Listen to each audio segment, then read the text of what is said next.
Welcome back, tankers of Blitz Universe, to Load Aim Fire channel. We're going to talk about the ammo rebalancing, which is due in update 3.9 in World of Tanks Blitz. There are a few reasons for this. Obviously, Wargaming have really done their homework at this. I was, well, quite upset when I read the news it was going on super test, but I think they've done a good job at this. And one of the first things they wanted to address is the player inequality. Not everyone can afford the premium shells, and if you use premium shells you get a big advantage.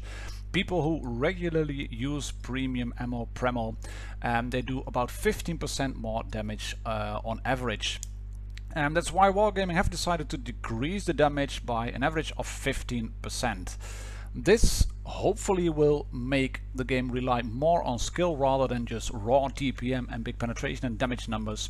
And if you use only premium shells, yeah, then you're likely to spoil one of the most important service record items, that is average damage per battle. A heavy tank against another heavy tank, the premium shells now give advantage to both players. Some tanks really have to use premium shells to be efficient, some don't need it so much to be efficient. And light tanks, medium tanks, they often get bigger DPM. And now standard shells require better aiming, knowledge of weak spots, but you can deal more damage. And if you use a premium shell, it's still the same pen number. You're almost guaranteed to penetrate an enemy vehicle, but your damage will be lower, and therefore you will need probably 3 premium shells to do the job of only 2 AP shells.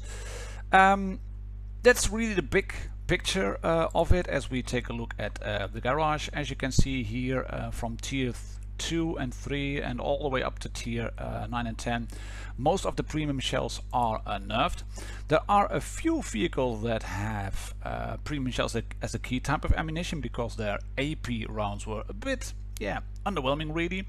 And here's a small list of vehicles that receive better penetration values on the AP shells. It's the M3 Lee, the M81, the M4 Sherman, the M7, the T21 and the Jumbo, and the Easy 8 Sherman on the 75mm M3 guns. They go to 106mm instead of 92. The E100 gets a buff on its 15cm big gun. The medium Mark 2 and 3 on the 6-pounder Mark 1 gun, they get a buff. The Churchill, the Crusader, the Cromwell, the Hago, the Chini, the Chiha, the Renault FT, the D1, the D2 and the B1, they all get a buff. I'm not going to talk through it, it's shown on screen here, and it will be available in the patch notes as well. As you can see here, we are slowly working our way up. We are now entering the realm of premium vehicles. This is the 047. That one gets nerfed as well on the gun. But some of the premium vehicles that really relied on premium shells as well, those standard shells also get increased, and that includes this small list of vehicles: the Churchill 3, the Matilda 4, the Matilda Black Prince, the E2 E4 Sherman, the T14 and the T26 E4 Super Pershing. You'll probably be able to earn more credits in these vehicles because, yeah, you have to shoot less Premel, which is good, I think. And the biggest thing Wargaming have done on this update on the nerfing of the shells is that they have left tanks like the one shown below, where I just was about to click it, the Sand 7 Mark 1. British HASS rounds, they have been left out. It's no longer needed to, or no longer needed. They are not nerfed. They still do the same damage. And yeah, a Sand 7-1 and an FV4202 and the Death Star, they kind of relied on the hash to do the damage. And thank you Wargaming for having not touched that damage, because yeah, it is needed on those types of tanks. The penetration is still the same as you can see here, but it's 440 again, and as it was in 3.8 as well. The really main thing about this now was forcing people to use the tanks in the role as intended. That means for a medium to scout, that means for a light tank to flank, that means for a heavy to be able to hold the line and not just face a T62, for example, or an Object 140 and just get obliterated by raw DPM. People really have to think their way through. And I think that is it's a good thing if you have to think your way through. It makes the game more of a tactical game rather than yeah, just drive it in the face of an enemy and shoot shells at them until they burn to death. But there might also be some issues with this nerfing of the damage on tanks, and that is the fact that people really have a lot to grasp into their gameplay, into their skill set, into their tactical knowledge. You have the new equipment in 3.8, you've had the nerfing of the high tier mediums at 3.7. Well, about a year ago I think it was back to +1, -1 matchmaking. I started the game when it was fairly common for a Comet to drive into an IS-8, and then you really needed the premium ammunition. But I can fully understand why that bigger damage is not needed if you don't face tanks anymore that are 2 tiers higher. I really love the challenge of facing tanks 2 tier higher, driving an Indian Panzer against an E-100 was pretty challenging. And now that challenge is a bit more returned, so you have the guaranteed damage of AP shells or the guaranteed ban of premium shells, more or less guaranteed.